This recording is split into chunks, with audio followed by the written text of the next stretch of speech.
In regard to the previous two videos, I'll say that sometimes when I look back on my work, I might not be totally satisfied with what I hear myself saying or explaining.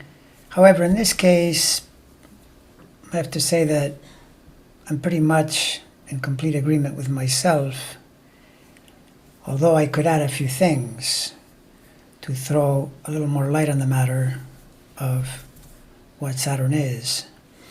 And Saturn, you could say, in a very real way, might be the ruler of life on Earth as we know it, because Saturn rules form, anything that acquires form.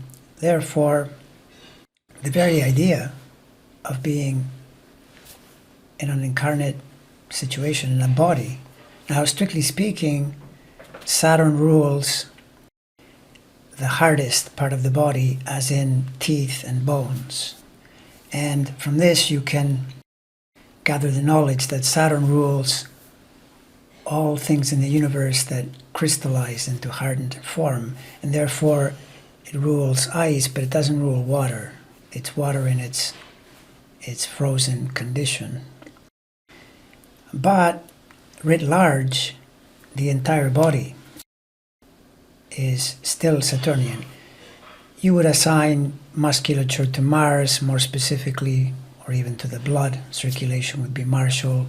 Nerves would be connected to Mercury and Uranus, for example. But in the broader sense, it's Saturn. And so Saturn is extremely important. It's the idea that anything you're going to build, any structure, your body being one such structure, anything you're going to build requires Saturn.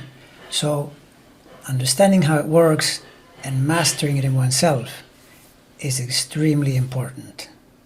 And what you hear me say in those prior two videos is definitely the way to deal with it. If I could add something more, I would say focus on focus. Focus would be the finest way that one can understand Saturn, because Saturn is a narrowing. So it's the camera lens narrowing in on a subject. But realize that when you do that, your world expands as a result. Matter of fact, in the arena of meditation, it is well known that practices that bring the mind to a point result in expansion of the mind. And this is incredibly useful for so many reasons. And so, to conclude, even though Saturn has a pretty bad reputation, because it is a difficult planet, it tests you and provides trials and tribulations and problems. It is through those problems that we grow and we advance. And so, to my understanding, if in your own mind you remember the happy times, that's great, of course. Who doesn't want to have happy times?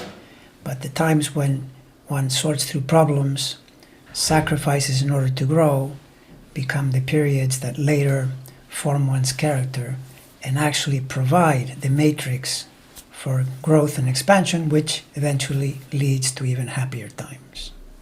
So, my counsel is learn about Saturn, be aware of Saturn is in your cycles, and do your best to relate to this most important planet.